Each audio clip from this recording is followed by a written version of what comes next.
Seguimos en Tardes Federales, estamos muy contentos porque tenemos este lujo, este invitado muy especial, Víctor Hugo Morales. ¿Está bien el mate? Ya estoy preocupada si está frío.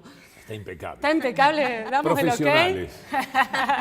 Víctor Hugo, invitamos a nuestra compañera a sumarse, Cecilia Capela, que bueno, es nuestra especialista literaria, digamos. Sí. Así que bueno, vamos a hablar de su libro, su último trabajo. Audiencia con el Diablo. Yo creí que le había traído la novedad de que iba por la 4ª edición, porque lo compré hace unos días, pero no, usted me dice que va por la 5ª. Sí, entró a talleres la 5ª edición. Es un dato para mí muy fuerte. Enorme. De mucha gratitud hacia la gente, porque no es un libro fácil de promocionar por razones que están obvias. Sí, muy comprensibles.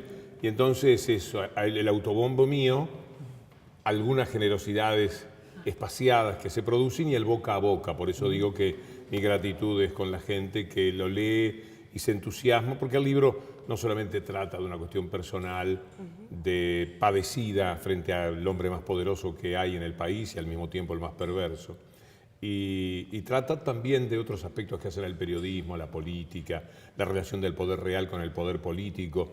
Pongo mucho énfasis en eso y por ahí la gente que en principio pensaba que era un libro solamente con la anécdota de una confrontación judicial con este personaje, se encuentra con que hay algunas coordenadas interesantes para auscultar lo que pasa hoy día con el periodismo. Sí, me parece que el libro es muy interesante, justamente lo que usted dice, que no es solamente la anécdota, sino lo que la anécdota puede contarnos de estos últimos años, de la realidad del periodismo y de los medios en estos últimos años. ¿Qué ha pasado? ¿Qué ha cambiado? ¿Qué se ha visibilizado? ¿No? Sí, la anécdota está en el vientre de todo lo que nos pasa, que ha sido formidable. Mucha gente rechaza este tiempo porque dicen de mucha confrontación. Primero que confrontación hay donde uno ponga la mirada.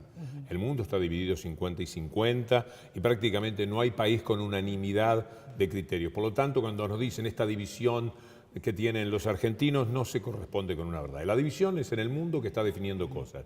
Y la Argentina en estos últimos 5 años, sobre todo los que se corresponden con la ley de medios, ha tenido la fortuna de poner sobre la mesa las grandes discusiones de la política, del periodismo, etcétera, y de la relación de la economía con la política y con el periodismo al mismo tiempo. Es muy interesante lo que nos ha pasado. Pues hay un discurso, justamente a colación de esto, hay como un discurso que dice que estar a favor o en contra de estas posiciones polarizadas de alguna forma matan el pensamiento crítico, o que de alguna forma uno no puede ser crítico y apoyar. Todo lo contrario. ¿no? Lo que sucede lo desarrolla, lo estimula. Yo nunca he sido mejor periodista que en estos 5 o 6 años.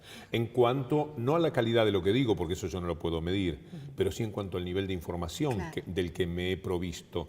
Yo vivo informándome, vivo necesitado cada día de más información. Le dedico horas a mi profesión como nunca esto había ocurrido. Y esta es la exigencia de poder argumentar, de estar fuerte en esta situación. Para poder al contrario, una causa. Lo que teníamos antes era un estado de indiferencia. Más o menos teníamos una idea, pero lo que ahora tenemos es una necesidad visceral de conocer, de saber, de apelar a las opiniones que nos puedan ayudar, a las estadísticas, a los números. Todos los días hay que vivir en tren de refutar, por otra parte, mentiras que se dicen, pero no se puede decir esto es mentira, hay que argumentar por qué las mentiras son tales, ¿no? Y en consecuencia, yo siento que este ha sido un tiempo, lástima no tener la edad de ustedes, para poderlo aprovechar de cero, porque me tocó un poco más de grande. Yo creía que era un buen periodista, o un aceptable periodista, pero soy mucho mejor para mí mismo, no para la gente quizás, en estos 5 o 6 años últimos que en toda mi vida.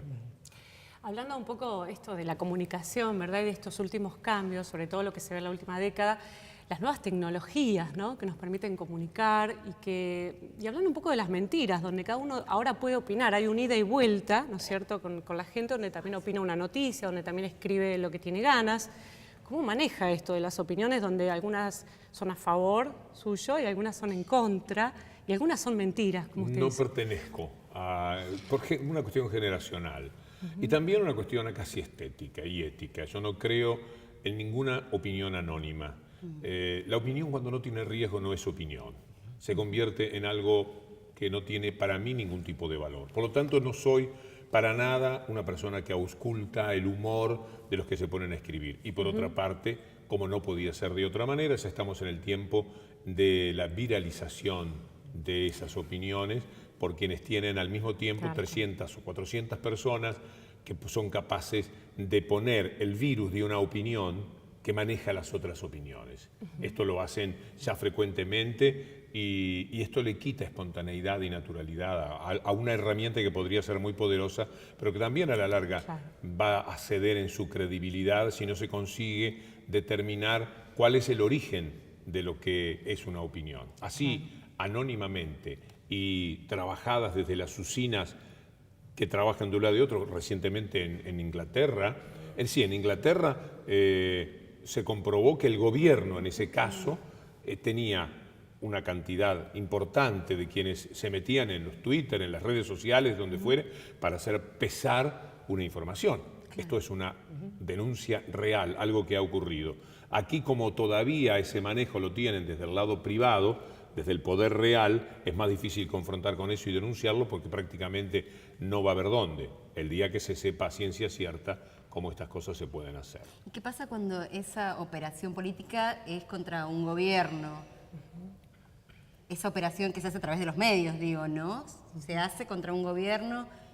Una de las cosas a las que estamos asistiendo es que dentro de lo que llamamos la mentira, viaja su propia refutación. Es decir, la gente va teniendo cada vez un mayor entrenamiento para, qué sé yo. Lo que pasa es que mienten de una manera sistemática, cada minuto lo hacen, que la hija, hablando de gobierno, la hija de la presidenta vivía en un lugar fantástico de la ciudad de Nueva York, a lo que mejor podía haber accedido, pero lo cierto es que aquello resultó fallido, era una mentira de los medios y ya está demostrado. O le inventan una fortuna a Agustín Rossi, porque leen mal, en el apuro que tienen, en el deseo de mostrar corrupción, leen mal una declaración jurada y le inventan lo que la propia declaración jurada refuta. Entonces, estamos más o menos entrenados para saber, y el que no está entendiendo es porque no quiere, porque ya son años que nos están pasando estas cosas, para saber que la mentira no viene sola. La mentira ahora viene con algo de refutación adentro, que es la propia falta de credibilidad en la que estos medios han caído.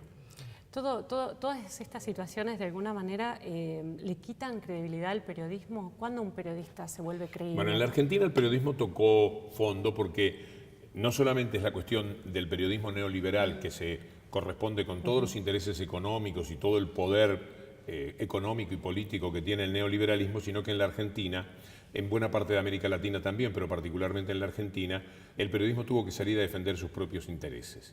Ya intereses directos, intereses económicos, intereses de posicionamiento, intereses de defensa del coto de casa en el que ellos hacían sus tareas. En consecuencia, la Argentina es un caso muy especial y eso determinó que cayéramos al más bajo nivel periodístico. Es decir, convivimos habitualmente con la mentira, con el sesgo intencionado y de la peor manera. Qué sé yo, estamos hablando en un día en el cual en el diario La Nación salió 657, una cosa por el estilo, de inflación en el tema del gas. Adentro, cuando uno ve la nota, este es el entrenamiento, la nueva posibilidad de aprender a leer diarios, uno se encuentra con algo completamente distinto que además sabe que la tapa es mentira. Yo tengo una nota escrita en mi página que lleva mi nombre, .com.ar, en la cual juego con una nota como comienzo de un libro. Se llama borrador de un libro, porque lo estoy empezando. Y el primer capítulo tiene que ver con refutar línea por línea un artículo escrito con mucha seriedad. No importa ahora el tema porque nos llevaría por las ramas, pero el aprender a leer de nuevo se ha convertido en una necesidad para muchísima gente porque ellos trabajan desde un lugar en el cual una mentira está dicha para 30 millones de personas y la refutación para 1 millón de personas. Si ellos mintiesen un poco menos, habría de esas 30 millones de personas, 30 millones que les creerían siempre. Yo creo que han bajado muchísimo porque de esas 30 millones muchos han aprendido que la mentira es el hábito más desarrollado que tiene hoy día el periodismo.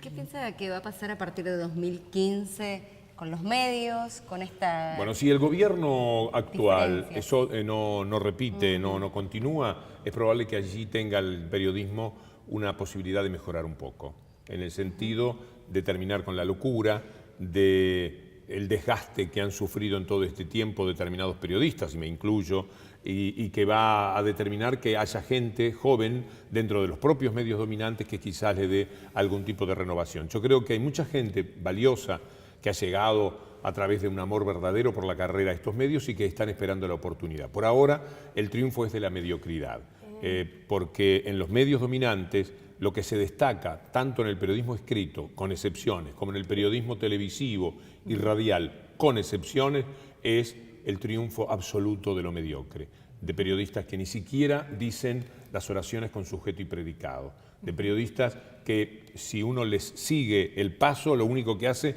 es aprender a hablar mal, es decir, desaprender la posibilidad de manejar el lenguaje. Con lo cual, yo soy optimista de que si este gobierno es sustituido por otro, neoliberal, lamentablemente para mi gusto, en cuanto a que sea un gobierno neoliberal el que venga, o que atienda todos estos intereses, el periodismo por allí mejora un poco. Si sigue un gobierno como este, si triunfa el kirchnerismo en la próxima elección, una forma fuerte de núcleo duro del kirchnerismo, no una ambigua forma de ser kirchnerista, lo más probable es que el periodismo siga empeorando, aunque yo no sé cuánto más puede caer. En el libro hay una crítica un poco a la clase media, a cierta clase media, digamos, que consume ese tipo de periodismo. Sí. O sea, ¿cuál cree que es la función de esa clase media? Que ha sido muy discutida hasta en la intelectualidad, ¿no? La clase media argentina es bastante compleja de saber qué va a votar, qué va a pensar, pero hay una crítica de ella en el libro. ¿Cómo piensa que influyen estos? Bueno, con respecto al periodismo, es esa clase media la que le ha dado ínfulas a la mentira.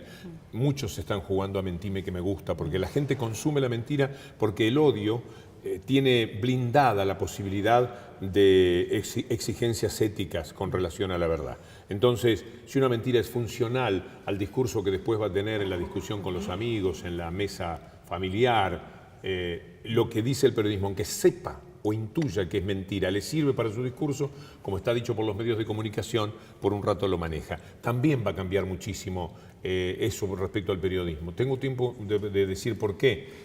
La clase media, ¿no? Porque yo está supongo pidiendo que la pausa, pero lo decimos igual. No, quizás esto es lo último que me resulta interesante desde lo que quiero decir. La clase media va a ser la que sancione ese tipo de periodismo, porque ahora los diarios en los que todos pensamos cuando hablamos del mal periodismo y los medios de comunicación están protegidos por ese odio. Cuando ese odio no esté presente, no sea parte de la cotidianidad, de lo cotidiano, como saben perfectamente la mentira y la conocen, esa gente va a estar en contra, poco a poco. Y entonces van a tener que reformular el periodismo que están haciendo. Bueno, es un placer hablar con usted. Lo invitamos a que nos aguarde un Sí, cómo minutito. no. Vamos a una pequeña pausa y ya seguimos con Víctor Hugo. Vamos a la siguiente pausa.